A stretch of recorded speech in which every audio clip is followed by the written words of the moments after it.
News top 9ಗೆ ಸ್ವಾಗತ. ನಾನು Sukanya. BBMP ನಡೆಯಿಂದ ಹಬ್ಬದ ದಿನವೂ ಜನರಲ್ಲಿ ಕನ್ಫ್ಯೂಷನ್. ಅಕ್ರಮ ಸಂಬಂಧಕ್ಕಾಗಿ ಕರುಳ ಬಳ್ಳಿಗೆ ಕೊಳ್ಳಿ ಇಟ್ಲ ತಾಯಿ, ಬೆಂಗಳೂರಿಗೆ ಬಿಗ್ ಶಾಕ್ ಕೊಟ್ಟಿದ್ದು ಹೇಗೆ ಡೆಲ್ಟಾ ಉಪರೂಪಾಂತರಿ, ಇವೆಲ್ಲವನ್ನ ನೋಡೋಣ ನ್ಯೂಸ್ ಟಾಪ್ 9ನಲ್ಲಿ. ಬೆಂಗಳೂರಲ್ಲಿ ಬಗೆಹರಿಯದ ಗಣೇಶೋತ್ಸವದ ಗೊಂದಲ. ಸಾರ್ವಜನಿಕ ಗಣೇಶೋತ್ಸವ 3 ದಿನವೋ 5 ದಿನವೋ ಅಕ್ರಮ ಸಂಬಂಧಕ್ಕಾಗಿ ಕರುಳ ಬಳ್ಳಿಗೆ ಕೊಳ್ಳಿ ಇಟ್ಟಿದ್ದು ಹೇಗೆ ಮಹಾತಾಯಿ, ನೋಡೋಣ ಬೆಂಗಳೂರು ನ್ಯೂಸ್ ಟಾಪ್ 9ನಲ್ಲಿ.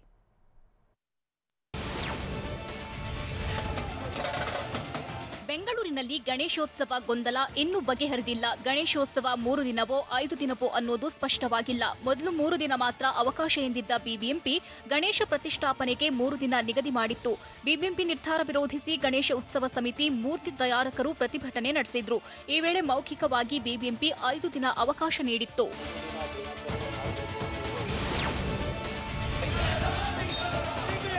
ಬೆಂಗಳೂರಿನ ಬಿಬಿಎಂಪಿ ಪ್ರಧಾನ ಕಚೇರಿ ಬಳಿ ನಡೆದಿದ್ದ ಪ್ರತಿಭಟನೆಯಿಂದ ಬೆದರಿದ್ದ ಬಿಬಿಎಂಪಿ ಮಾರ್ಗಸೂಚಿಯಲ್ಲಿ ಸಡಿಲಿಕೆ ಮಾಡಿತ್ತು. ಆದರೆ ಇದುವರೆಗೂ ಸ್ಪಷ್ಟ ಆದೇಶ ಹೊರಡಿಸಿಲ್ಲ. ವಾರ್ಡ್ಗೆ ಒಂದೇ ಗಣೇಶ ಮೂರ್ತಿ ವಿಚಾರದಲ್ಲೂ ಗೊಂದಲವಿದೆ. ಬಿಬಿಎಂಪಿ ಅಧಿಕೃತ ಆದೇಶ ಹೊರಡಿಸದೇ ಇರೋದ್ರಿಂದ ಬೆಂಗಳೂರಿಗರು ಹಬ್ಬದ ದಿನವೂ ಗೊಂದಲದಲ್ಲೇ ಇದ್ದಾರೆ.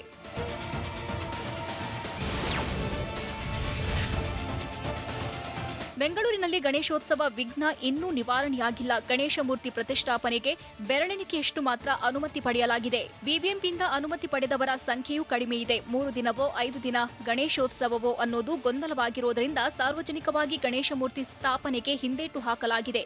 ಸಾರ್ವಜನಿಕವಾಗಿ ಗಣೇಶೋತ್ಸವ ಆಚರಣೆಗೆ ಬೆಂಗಳೂರಿನಲ್ಲಿ ನೀರಸ ಪ್ರತಿಕ್ರಿಯೆ ವ್ಯಕ್ತವಾಗಿದೆ.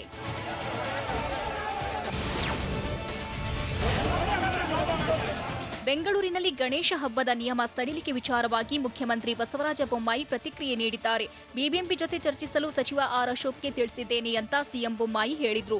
ಗಣೇಶ ಹಬ್ಬವನ್ನ 3 ದಿನದಿಂದ 5 ದಿನಕ್ಕೆ ವಿಸ್ತರಿಸಿ ಹಾಗೂ ವಾರ್ಡ್ನಲ್ಲಿ ಒಂದೇ ಗಣೇಶ ಮೂರ್ತಿ ಪ್ರತಿಷ್ಠಾಪನೆ ಮಾಡಬೇಕು ಅಂತ ವಿಧಿಸಿದ್ದ ನಿರ್ಬಂಧ ಸಡಿಲಿಕೆ ಮಾಡಿರುವುದಾಗಿ ನಿನ್ನೆಯೇ ಮೌಖಿಕವಾಗಿ ಬಿಬಿಎಂಪಿ ತಿಳಿಸಿತ್ತು.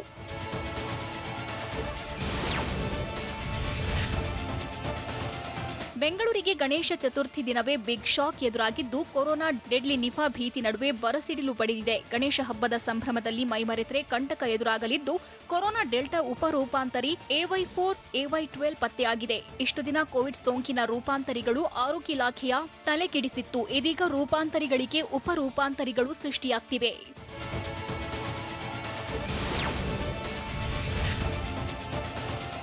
ಈವರೆಗೆ ಹೊಸ ರೂಪಾಂತರಿಯ 400 ಸ್ಯಾಂಪಲ್ ಟೆಸ್ಟ್ ಮಾಡಿದ್ದು, ಇದರಲ್ಲಿ ಒಂದಿಷ್ಟು ಜನರಲ್ಲಿ ರೂಪಾಂತರಿ ಕಂಡುಬಂದಿದೆ. AY4, AY12 ರೂಪಾಂತರಿ ಬಂದ ಒಂದಿಷ್ಟು ಸೋಂಕಿತರು ಗುಣಮುಖರಾಗಿದ್ದು, ಮತ್ತೊಂದಿಷ್ಟು ಸೋಂಕಿತರಿಗೆ ವಿವಿಧ ಆಸ್ಪತ್ರೆಗಳಲ್ಲಿ ಚಿಕಿತ್ಸೆ ನೀಡಲಾಗುತ್ತಿದೆ. ಆದರೆ ಡೆಲ್ಟಾ ಉಪರೂಪಾಂತರಿಯಿಂದ ಯಾರೂ ಮೃತಪಟ್ಟಿಲ್ಲ. ಕ್ಲಸ್ಟರ್ ಮಟ್ಟದಲ್ಲಿ ಹರಡ್ತಿದ್ಯಾ ಎಂಬ ಬಗ್ಗೆ ತಪಾಸಣೆ ಮಾಡ್ತಿದ್ದೇವೆ ಅಂತ ಬಿಬಿಎಂಪಿ ವಿಶೇಷ ಆಯುಕ್ತ ರಣದೀಪ್ ಹೇಳಿದ್ದಾರೆ. ರಾಜ್ಯಾದ್ಯಂತ ಹೇಗಿದೆ ಗಣೇಶ ಚತುರ್ಥಿ ಹಬ್ಬದ ಸಂಭ್ರಮ? ವಿಘ್ನ ವಿನಾಯಕನಿಗೆ ಹೇಗೆಲ್ಲ ಅಲಂಕಾರ ಮಾಡಲಾಗಿದೆ? ಮಾರುಕಟ್ಟೆಗಳಲ್ಲಿ ಚಿಕ್ಕ ಚಿಕ್ಕ ಮೂರ್ತಿಗಳಿಗೆ ಹೆಚ್ಚಿನ ಡಿಮ್ಯಾಂಡ್ ಇದೆಯಾ? ಇವೆಲ್ಲವನ್ನ ನೋಡೋಣ ಜೈ ಗಣೇಶ ನ್ಯೂಸ್ ಟಾಪ್ 9ನಲ್ಲಿ.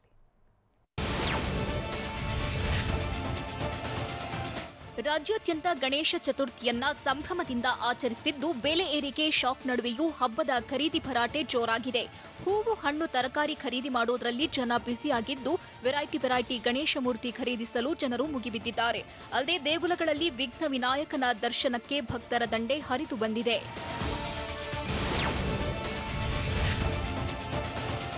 ಬೆಂಗಳೂರಿನಲ್ಲಿ ಗಣೇಶ ಚತುರ್ಥಿಯ ಸಂಭ್ರಮ ಮನೆ ಮಾಡಿದ್ದು, ದೊಡ್ಡ ಗಣಪತಿ ದೇಗುಲದಲ್ಲಿ ವಿನಾಯಕನಿಗೆ ವಿಶೇಷ ಅಲಂಕಾರ ಮಾಡಲಾಗಿದೆ. ಏಕದಂತನ ದರ್ಶನ ಪಡೆಯಲು ಭಕ್ತ ಸಾಗರವೇ ಆಗಮಿಸುತ್ತಿದ್ದು, ಸರತಿ ಸಾಲಿನಲ್ಲಿ ನಿಂತು ಜನರು ಗಣೇಶನ ದರ್ಶನ ಪಡೆಯುತ್ತಿದ್ದಾರೆ. ಭಕ್ತಗಣ ಕೊರೋನಾ ರೂಲ್ಸ್ ಪಾಲಿಸಿ ದರ್ಶನ ಪಡೆಯುತ್ತಿದ್ದು, ಮಾಸ್ಕ್ ಧರಿಸಿ ದೈಹಿಕ ಅಂತರವನ್ನ ಪಾಲಿಸುತ್ತಿದ್ದಾರೆ.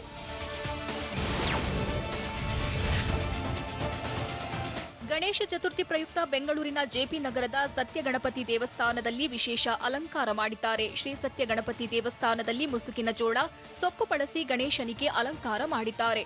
ವಿನಾಯಕನ ದರ್ಶನಕ್ಕೆ ಭಕ್ತ ಸಮೂಹ ಆಗಮಿಸುತ್ತಿದ್ದು, ದೇವಸ್ಥಾನದ ಅಲಂಕಾರ ಭಕ್ತರ ಮನಸೆಳೆಯುತ್ತಿದೆ.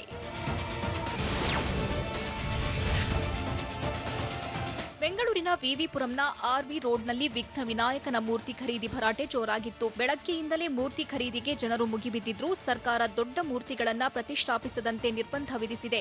ಹೀಗಾಗಿ ಚಿಕ್ಕ ಚಿಕ್ಕ ಗಣೇಶನ ಮೂರ್ತಿಗಳಿಗೆ ಫುಲ್ ಡಿಮ್ಯಾಂಡ್ ಇದೆ. 5 ಅಡಿ ಗಣೇಶನ ಮೂರ್ತಿಗಳನ್ನ ಕೇಳುವವರೇ ಇಲ್ಲದಂತಾಗಿದೆ.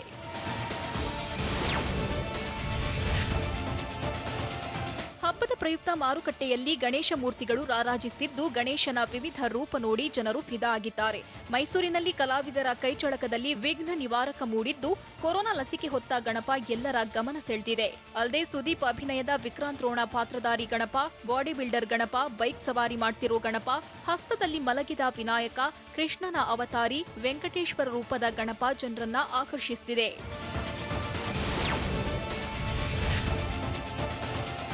ಮಡಿಕೇರಿಯಲ್ಲಿ ಸಂಭ್ರಮ ಸಡಗರದಿಂದ ಗಣೇಶ ಹಬ್ಬ ಆಚರಣೆ ಮಾಡಲಾಗುತ್ತಿದೆ. ಐತಿಹಾಸಿಕ ಕೋಟೆ ಗಣಪತಿ ದೇವಸ್ಥಾನದಲ್ಲಿ ದರ್ಶನ ಪಡೆಯಲು ಭಕ್ತ ಸಾಗರವೇ ಹರಿದು ಬಂದಿದೆ.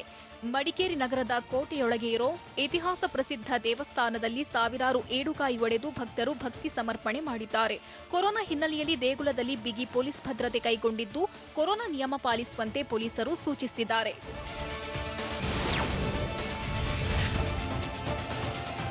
ರಾಮನಗರದ ಬಿಡದಿಯಲ್ಲಿರೋ ತೋಟದ ಮನೆಯಲ್ಲಿ ಮಾಜಿ ಮುಖ್ಯಮಂತ್ರಿ ಎಚ್.ಡಿ. ಕುಮಾರಸ್ವಾಮಿ ಗಣೇಶ ಹಬ್ಬ ಆಚರಣೆ ಮಾಡುತ್ತಿದ್ದಾರೆ. ಇದೇ ವೇಳೆ ಗಣಪತಿ ವೇಷ ಧರಿಸಿ ಬಾಲಕನೊಬ್ಬ ಎಚ್.ಡಿ. ಕುಮಾರಸ್ವಾಮಿಯನ್ನ ಭೇಟಿ ಮಾಡಿದ. ಗಣೇಶ ವೇಷಧಾರಿ ಬಾಲಕನ ಜೊತೆ ಮಾತನಾಡಿದ ಎಚ್.ಡಿ. ಕುಮಾರಸ್ವಾಮಿ ಹಬ್ಬದ ಶುಭ ಕೋರಿದ್ರು.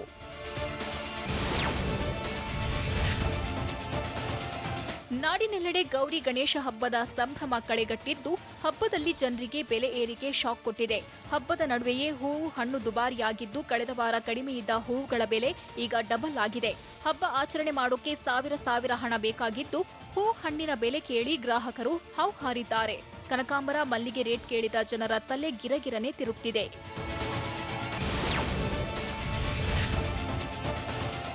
ಹೂವಿನ ಬೆಲೆ ಗಗನಕ್ಕೇರಿದ್ದು 1 ಕೆಜಿ ಕನಕಾಂಬರ 2,000 ರೂಪಾಯಿ ಆಗಿದೆ. ಇನ್ನು 1 ಕೆಜಿ ಮಲ್ಲಿಗೆ 1,000 ದಿಂದ 1,800 ರೂಪಾಯಿಯಷ್ಟಿದೆ.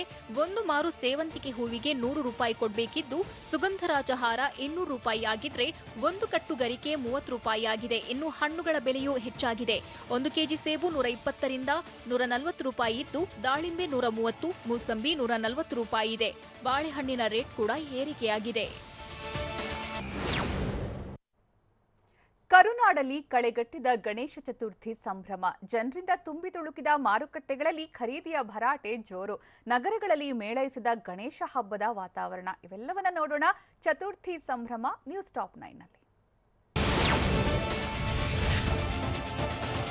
ಕರುನಾಡಲ್ಲಿ ಗಣೇಶ ಹಬ್ಬದ ಸಡಗರ ಜೋರಾಗಿತ್ತು. ವಿವಿಧ ಜಿಲ್ಲೆಗಳು ಸೇರಿ ಬೆಂಗಳೂರಿನ ಮಾರುಕಟ್ಟೆಗಳಲ್ಲಿ ತುಂಬಿದ ಜನ ಹಬ್ಬದ ಖರೀದಿಯಲ್ಲಿ ಮುಳುಗಿದ್ರು.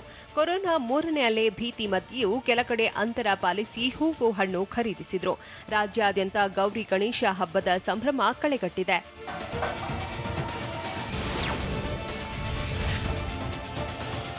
ಬೆಂಗಳೂರಿನ ಕೆಆರ್ ಮಾರುಕಟ್ಟೆಯಲ್ಲಿ ಖರೀದಿಗೆ ಜನ ಕಿಕ್ಕಿರಿದು ಸೇರಿದ್ರು.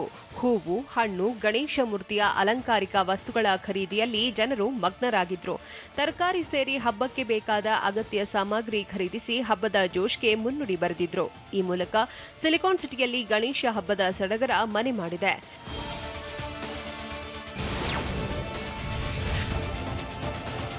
ಬೆಳಗಾವಿಯ ನೆಹರು ನಗರದಲ್ಲಿರೋ ಹೂವಿನ ಮಾರುಕಟ್ಟೆಯಲ್ಲಿ ಜನಜಾತ್ರೆಗೆ ನೆರೆದಿತ್ತು. ಗಣೇಶನ ಹಬ್ಬಕ್ಕೆ ಹೂವು ಕೊಳ್ಳಲು ಜನ ಮುಗಿಬಿದ್ದಿದ್ರು. ಗಣೇಶ ಹಬ್ಬವನ್ನ ಸಂಭ್ರಮದಿಂದ ಆಚರಿಸಲು ತರಹೇವಾರಿ ಹೂವು ಕೊಂಡು ಮನೆಯತ್ತ ಹೆಜ್ಜೆ ಹಾಕಿದ್ರು. ಈ ಮೂಲಕ ಗಣೇಶ ಚತುರ್ಥಿಯನ್ನ ವಿಜೃಂಭಣೆಯಿಂದ ಆಚರಿಸುತ್ತಿದ್ದಾರೆ.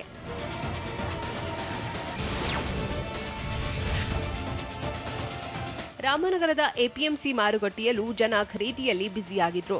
ಗಣೇಶ ಹಬ್ಬಕ್ಕೆ ಹೂ ಹಣ್ಣು ಸೇರಿ ಅಗತ್ಯ ವಸ್ತುಗಳನ್ನು ಖರೀದಿಸಿ ಗಣೇಶ ಹಬ್ಬ ಆಚರಿಸುತ್ತಿದ್ದಾರೆ. ಈ ವೇಳೆ ಕೆಲ ಕಡೆ ಅಂತರ ಪಾಲಿಸಿ ಮಾಸ್ಕ್ ಧರಿಸಿ ಜನರು ಜವಾಬ್ದಾರಿ ತೋರಿದ್ರು.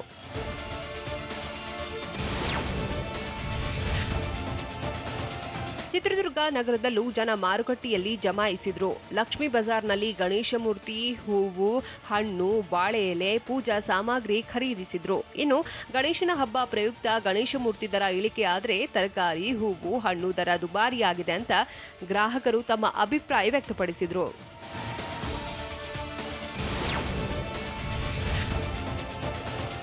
ಹಾಸನದಲ್ಲಿ ಗಣೇಶ ಚತುರ್ಥಿ ಸಡಗರ ಜೋರಾಗಿದ್ದು ಹೂವು ಹಣ್ಣು ಗಣೇಶ ಮೂರ್ತಿ ಕೊಳ್ಳಲು ಜನ ಮಾರುಕಟ್ಟೆಯತ್ತ ದೌಡಾಯಿಸಿದ್ರು. ಕೋವಿಡ್ ಪಾಲಿಸಿ ಹಬ್ಬ ಆಚರಿಸಿ ಅಂತ ಹೇಳಿದ್ದ ಜಿಲ್ಲಾಡಳಿತದ ಮಾತನ್ನ ಕೆಲವರು ಪಾಲಿಸಿದ್ರು. ತರಕಾರಿ ಹೂವು ಹಣ್ಣು ಕೊಂಡು ತಮ್ಮ ಮನೆಯತ್ತ ನಡೆದ್ರು.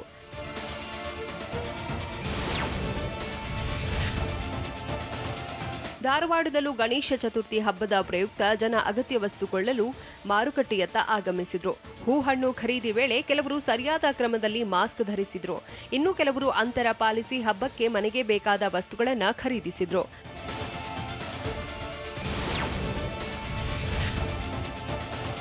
ದಾವಣಗೆರೆ ನಗರದ ಎಪಿಎಂಸಿ ಮಾರುಕಟ್ಟೆಯಲ್ಲೂ ಜನರು ಖರೀದಿ ಜೋರಾಗಿತ್ತು. ಹಬ್ಬದ ಪ್ರಯುಕ್ತ ಮಾರುಕಟ್ಟೆಗೆ ಬಂದ ಜನ ಹೂ ಹಣ್ಣು ಸೇರಿ ಸಾಮಗ್ರಿ ಕೊಳ್ಳಲು ಮುಗಿಬಿದ್ದಿದ್ರು. ಹೀಗಾಗಿ ಮಾರುಕಟ್ಟೆ ಜನರಿಂದ ತುಂಬಿ ತುಳುಕ್ತಿತ್ತು. ಜೊತೆಗೆ ಖರೀದಿ ಭರಾಟೆಯೂ ಜೋರಾಗಿತ್ತು.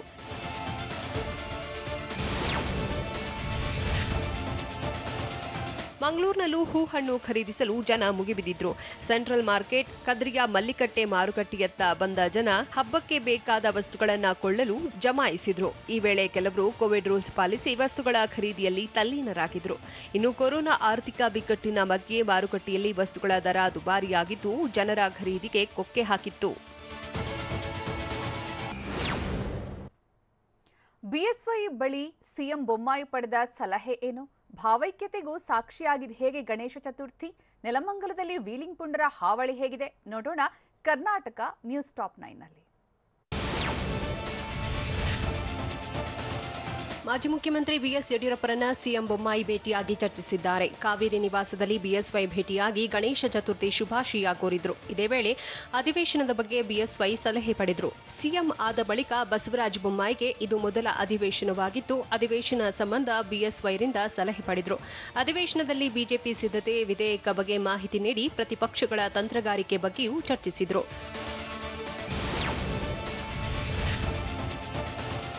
ಬೆಂಗಳೂರಿನ ಮಲ್ಲೇಶ್ವರಂನಲ್ಲಿರುವ ಗಣಪತಿ ದೇಗುಲಕ್ಕೆ ಸಚಿವ ಅಶ್ವಥ್ ನಾರಾಯಣ್ ಕುಟುಂಬ ಸಮೇತ ಭೇಟಿ ಕೊಟ್ಟಿದ್ರು. ಬಳಿಕ ದೇವಾಲಯದಲ್ಲಿ ನಡೆದ ಪೂಜೆಯಲ್ಲಿ ಭಾಗಿಯಾಗಿ ಭಕ್ತಿ ಸಮರ್ಪಿಸಿದ್ರು. ಗಣೇಶ ಚತುರ್ಥಿ ಪ್ರಯುಕ್ತ ದೇವಸ್ಥಾನದಲ್ಲಿ ಕುಟುಂಬ ಸಮೇತ ಸಚಿವ ಅಶ್ವಥ್ ನಾರಾಯಣ್ ಗಣೇಶನಿಗೆ ಪೂಜೆ ಸಲ್ಲಿಸಿದ್ರು. ಶಿವಮೊಗ್ಗ ನಗರದಲ್ಲಿ ಗಣೇಶ ಹಬ್ಬದ ಸಂಭ್ರಮ ಅದ್ದೂರಿಯಾಗಿತ್ತು. ಕೊರೋನಾ ಭೀತಿ ಮಧ್ಯೆಯೂ ಜನರು ಹಬ್ಬದ ಸಡಗರದಲ್ಲಿ ಮುಳುಗಿದ್ರು. ಇನ್ನು ನಗರದ ಸೈನ್ಸ್ ಮೈದಾನದಲ್ಲಿ ಗಣಪತಿ ಮೂರ್ತಿಗಳ ಮಾರಾಟ ಜೋರಾಗಿತ್ತು. ವಾದ್ಯ ಮೇಳದ ಜೊತೆ ಮೆರವಣಿಗೆ ಮೂಲಕ ಜನರು ಗಣೇಶ ಮೂರ್ತಿಗಳನ್ನು ಮನೆಗೆ ಒಯ್ದು ಪ್ರತಿಷ್ಠಾಪಿಸಿದ್ರು. ಈ ವೇಳೆ ಮೆರವಣಿಗೆಯಲ್ಲಿ ಯುವಕರು ಕುಣಿದು ಕುಪ್ಪಳಿಸಿದ್ರು. ಕೊರೋನಾ 3ನೇ ಅಲೆ ಭೀತಿ ಮಧ್ಯೆ ಕೊಪ್ಪಳದಲ್ಲಿ ಗಣೇಶ ಸಂಭ್ರಮ ಕಳೆಗಟ್ಟಿತ್ತು. ಹಬ್ಬವನ್ನ ಜನರು ಸರಳವಾಗಿ ಆಚರಿಸುತ್ತಿದ್ದು, ಗಣೇಶ ಚತುರ್ಥಿ ಭಾವೈಕ್ಯತೆಗೂ ಸಾಕ್ಷಿಯಾಯಿತು. ಶಿವರಾಜ್ ಅನ್ನೋರ ಮನೆಯಲ್ಲಿ ಪ್ರತಿಷ್ಠಾಪಿಸಲು ಶಾಮಿತ್ ಎಂಬುವರು ಗಣೇಶ ಮೂರ್ತಿಯನ್ನ ಹೊತ್ತೊಯ್ದರು. ಆ ಮೂಲಕ ರಾಮ್ ರಹೀಂ ಒಂದೇ ಎಂಬುದನ್ನ ಸ್ನೇಹಿತರಿಬ್ಬರು ನಿರೂಪಿಸಿದ್ರು. ಗಣೇಶ ಮೂರ್ತಿ ಮಾರಾಟಕ್ಕೆ ಮೂರ್ತಿ ತಯಾರಕರು ವಿಭಿನ್ನ ತಂತ್ರ ರೂಪಿಸಿದ್ದು, ಎತ್ತರದ ಗಣೇಶ ಮೂರ್ತಿಗಳನ್ನು ಬಾಡಿಗೆ ನೀಡೋದಕ್ಕೆ ಮುಂದಾಗಿದ್ದಾರೆ. 10 ಅಡಿ ಮೂರ್ತಿಗೆ 20,000 ದರ ನಿಗದಿ ಮಾಡಿದ್ದು, ಮೂರ್ತಿ ಹಿಂದಿರುಗಿಸಿದ ಬಳಿಕ 10,000 ಡಿಪಾಸಿಟ್ ವಾಪಸ್ ನೀಡಲಿದ್ದಾರೆ. ದೊಡ್ಡ ಮೂರ್ತಿ ಜೊತೆಗೆ ಚಿಕ್ಕದಾದ ಪರಿಸರ ಸ್ನೇಹಿ ಮೂರ್ತಿ ನೀಡಲಿದ್ದು, ಪರಿಸರ ಸ್ನೇಹಿ ಮೂರ್ತಿ ಮಾತ್ರ ವಿಸರ್ಜನೆ ಮಾಡಬೇಕಾಗಿದೆ.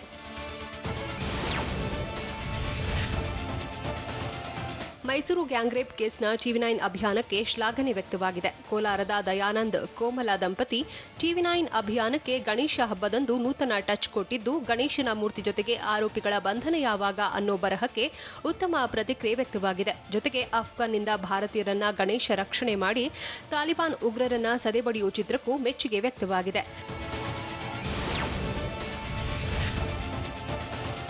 ಬೆಂಗಳೂರಿನ ರಾಜಕುಮಾರ್ ರಸ್ತೆಯಲ್ಲಿ ಸರಣಿ ಅಪಘಾತ ಸಂಭವಿಸಿದೆ. 3 ಬಸ್ಗಳ ಮಧ್ಯೆ ಅಪಘಾತವಾಗಿದ್ದು ಜಖಮ್ಮಾಗಿವೆ. ದುರಂತದಲ್ಲಿ 2 ಕೆಎಸ್ಆರ್ಟಿಸಿ ಹಾಗೂ 1 ವಾಯುವ್ಯ ಸಾರಿಗೆ ಬಸ್ನಲ್ಲಿದ್ದ ಕೆಲ ಪ್ರಯಾಣಿಕರು ಗಾಯಗೊಂಡಿದ್ದಾರೆ. ಸದ್ಯ ಗಾಯಾಳುಗಳನ್ನು ಪೊಲೀಸರು ಸ್ಥಳೀಯ ಆಸ್ಪತ್ರೆಗೆ ದಾಖಲಿಸಿ ಚಿಕಿತ್ಸೆ ನೀಡಲಾಗುತ್ತಿದೆ.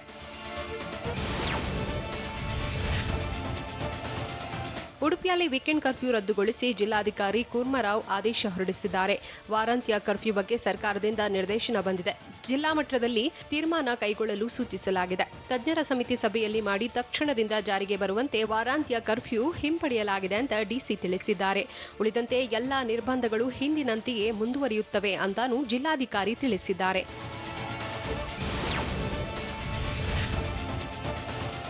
ನೆಲಮಂಗಲದ ಸಂಚಾರಿ ಠಾಣೆ ಪೊಲೀಸರ ವಿರುದ್ಧ ವಾಹನ ಸವಾರರು ಆಕ್ರೋಶ ವ್ಯಕ್ತಪಡಿಸಿದ್ದಾರೆ.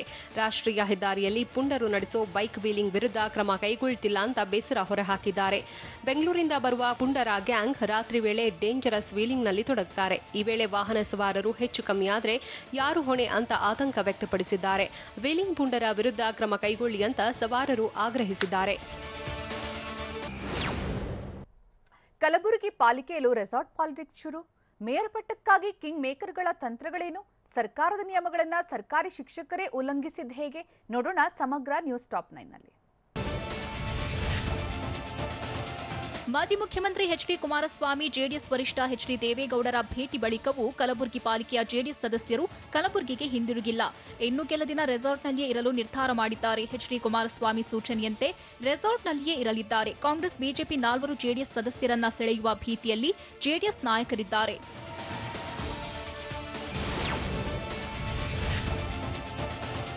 ಮಾಜಿ ಮುಖ್ಯಮಂತ್ರಿ ಎಚ್ಡಿ ಕುಮಾರಸ್ವಾಮಿ ಮನೆಯಲ್ಲೇ ಕಲಬುರಗಿ ಜೆಡಿಎಸ್ ಕಾರ್ಪೊರೇಟರ್ಗಳು ಗಣೇಶ ಹಬ್ಬ ಆಚರಣೆ ಮಾಡಿದ್ದಾರೆ. ಸದ್ಯ ಬೆಂಗಳೂರು ಹೊರವಲಯದಲ್ಲಿರುವ ರೆಸಾರ್ಟ್ನಲ್ಲಿಯೇ ಉಳಿದುಕೊಂಡಿರುವ ಕಲಬುರಗಿ ಪಾಲಿಕೆಯ 4 ಜೆಡಿಎಸ್ ಸದಸ್ಯರು ಬಿಡದಿಯಲ್ಲಿರೋ ಕುಮಾರಸ್ವಾಮಿ ತೋಟದ ಮನೆಯಲ್ಲಿ ಹಬ್ಬ ಆಚರಿಸಿದ್ದಾರೆ.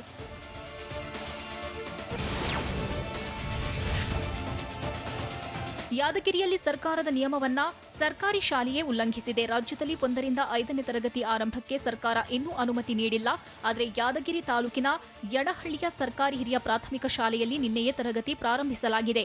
ದೈಹಿಕ ಅಂತರವೂ ಇಲ್ಲದೆ ಒಂದೊಂದು ಬೆಂಚ್ನಲ್ಲಿ 6 ರಿಂದ 8 ಮಕ್ಕಳನ್ನ ಕೂರಿಸಿ ಶಿಕ್ಷಕರು ನಿರ್ಲಕ್ಷ್ಯ ತೋರಿದ್ದಾರೆ.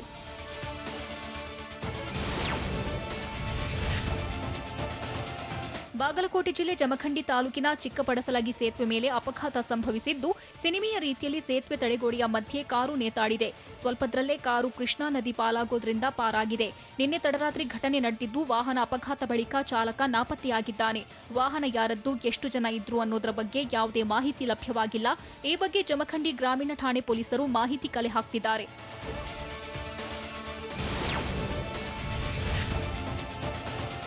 ನಾಡಿನ ಜನತೆಗೆ ಮುಖ್ಯಮಂತ್ರಿ ಬಸವರಾಜ ಬೊಮ್ಮಾಯಿ ಗಣೇಶ ಚತುರ್ಥಿಯ ಶುಭ ಕೋರಿದ್ದಾರೆ. ಸುಖ ಶಾಂತಿ ಕರುಣಿಸು ಎಂದು ದೇವರಲ್ಲಿ ಪ್ರಾರ್ಥಿಸುವೆ, ಕೋವಿಡ್ ಪ್ರಮಾಣ ಇಳಿಕೆಯಾಗಲಿ ಎಂದು ಪ್ರಾರ್ಥಿಸುವೆ ಅಂತ ಮುಖ್ಯಮಂತ್ರಿ ಬಸವರಾಜ ಬೊಮ್ಮಾಯಿ ಹೇಳಿದರು.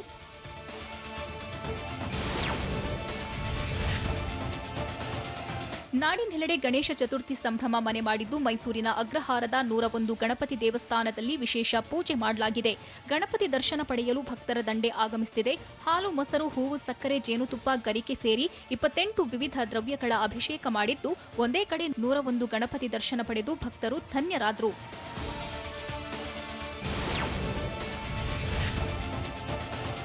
ಕೊರೋನಾ 3ನೇ ಅಲೆಯ ಭೀತಿ ಮಧ್ಯೆಯೂ ಗೌರಿ ಗಣೇಶ ಹಬ್ಬದ ಸಂಭ್ರಮ ಎಲ್ಲೆಡೆ ಮನೆ ಮಾಡಿದೆ. ಚಿಕ್ಕಬಳ್ಳಾಪುರದ ಫ್ಲವರ್ ಮಾರ್ಕೆಟ್ನಲ್ಲಿ ಹಬ್ಬದ ಪ್ರಯುಕ್ತ ಹೂಹಣ್ಣು ತರಕಾರಿಗೆ ಬೇಡಿಕೆ ಹೆಚ್ಚಾಗಿದ್ದು, ರೈತರಿಗೆ ಭರ್ಜರಿ ಲಾಭವಾಗಿದೆ. ಗಣೇಶ ಹಬ್ಬಕ್ಕಾಗಿ ಗ್ರಾಹಕರು ಹೂಹಣ್ಣು ಖರೀದಿಗೆ ಮುಗಿಬಿದ್ದಿದ್ರು.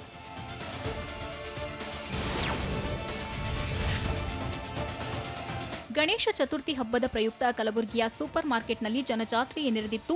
ಹೂ, ಹಣ್ಣು ಹಾಗೂ ಪೂಜಾ ಸಾಮಗ್ರಿಗಳನ್ನು ಖರೀದಿಸಲು ಜನರು ಮುಗಿಬಿದ್ದಿದ್ರು.